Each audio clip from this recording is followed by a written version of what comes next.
Olá, tudo bem? Hoje nós vamos continuar falando sobre a estrutura do texto dissertativo argumentativo.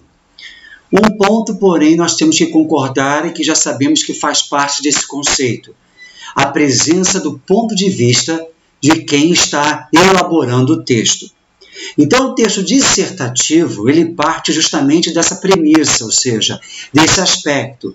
O que eu penso a respeito sobre determinado assunto? Essa minha construção tem que ficar bem clara no meu texto, porque a partir desse meu ponto de vista, que também nós chamamos de tese, é que eu devo apresentar argumentos, ou seja, discursos que convençam o leitor a respeito da minha ideia. Lembrando que convencer pode fazer com que o leitor reconheça, mas que não apoie, de repente, o seu pensamento, mas que vai considerar como válido a sua argumentação. Então, hoje nós vamos pegar aqui duas questões em cima de dois textos.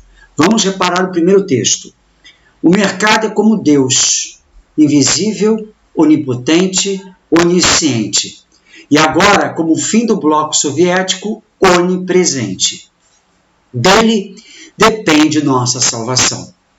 Damos mais ouvidos aos profetas do mercado, que são os indicadores financeiros, que a palavra das Escrituras. Idolatrias à parte, o mercado é seletivo.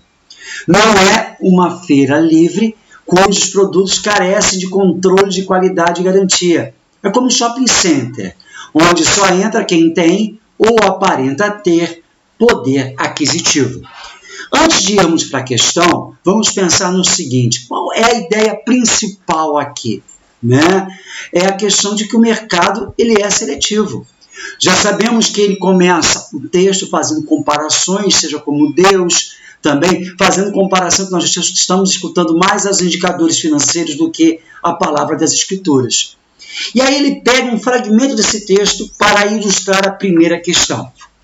Idolatrias à parte, o mercado é seletivo. Então ele pergunta assim: é correto afirmar que a expressão destacada nessa frase é usada para quê?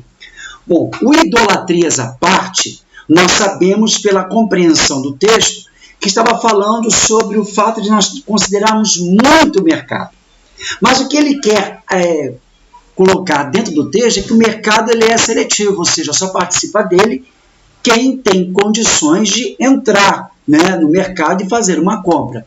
Então, quando ele fala idolatrias à parte, ele vai mudar a estrutura do seu texto. Vai deixar de lado aquele nível de comparação para poder atacar a sua ideia. Então, aqui, na número 1, a letra que mais se ajusta a isso é de mudar o foco argumentativo do texto. O texto, até então, ele só estava apresentando comparações, certo? O segundo texto, ele também vai falar, vai pegar uma entrevista. Sabemos que a entrevista, muitas vezes, nós estamos buscando o ponto de vista do entrevistado sobre determinados assuntos, correto?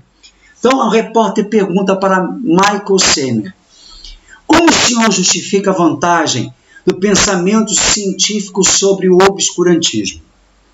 Bom, antes de mais nada, obscurantismo é você, de repente, não ter noção, continuar na escuridão ali, não ter conhecimento de determinado assunto. E o pensamento científico, ele tenta objetivar aquilo ali, tentar esclarecer. Aí, Michael Semer disse: a ciência é o único campo do conhecimento humano com característica progressista. Não digo isso tomando o termo progresso como uma coisa boa, mas sim como um fato. O mesmo não ocorre na arte, por exemplo. Os artistas não melhoram o estilo de seus antecessores, eles simplesmente o mudam. Na religião, padres, rabinos e pastores não pretendem melhorar as pregações de seus mestres. Eles as imitam, interpretam e repetem aos seus discípulos. Astrólogos, médios e místicos não corrigem os erros de seus predecessores, eles os perpetuam. A ciência, não. Tem características de autocorreção que operam como uma seleção natural. Para avançar, A ciência se livra dos erros e teorias obsoletas com enorme facilidade. Como a natureza é capaz de preservar os ganhos e erradicar os erros para continuar a existir. Aí ele pergunta, já percebemos que a ciência, ela a todo momento, a partir que ela analisa determinado contexto, ela pode se autocorrigir, ela pode esclarecer mais ainda sobre o assunto. Em termos argumentativos, pode-se dizer que, a gente percebe ali que, letra A, a argumentação apresentada por o Michael se apoia em testemunhos de autoridade. O que é testemunho de autoridade? Alguém mencionou ali, fora ele, algum assunto? Ele citou segundo fulano de tal? Não. B. A tese apresentada está explícita em a ciência se livra dos erros e teorias obsoletas com enorme facilidade. Negativo. Se você avaliar bem o texto, a gente percebe que a vantagem a ciência é o único campo do conhecimento humano com característica progressista. Essa é a ideia principal ali, é a tese dele. Depois ele vai elucidar. C. O público-alvo a ser convencido é o conjunto de pessoas ligadas de uma maneira ou outra ao obscurantismo? Sim. Se você parar para pensar aqui, essa é a única alternativa mais plausível. Porque depois ele faz uma comparação com astrólogos, com médios e místicos, e depois ele diz, a ciência não. Ela tem características de autocorreção que operam como a seleção natural. Certo? Então a letra C é a correta. Letra D. Os argumentos apresentados na defesa da tese se fundamentam ora na intimidação, ora na persuasão? Não. Persuasão, eu não tenho verbos aqui no imperativo. E não está intimidando. Tipo assim, se você não acreditar nisso, você vai estar cometendo uma falta muito grave. Não vejo nada disso no texto. E letra E. Por ser de caráter científico, a subjetividade do argumentador é completamente desprezada na argumentação. Negativo. Nós temos determinados momentos, se você parar para pensar, vai falar assim, é o único campo do pensamento humano com característica progressista. Não digo isso tomando o termo progresso como uma coisa boa. A palavra boa ali é algo subjetivo. Então, aqui na segunda questão, o correto é a letra C.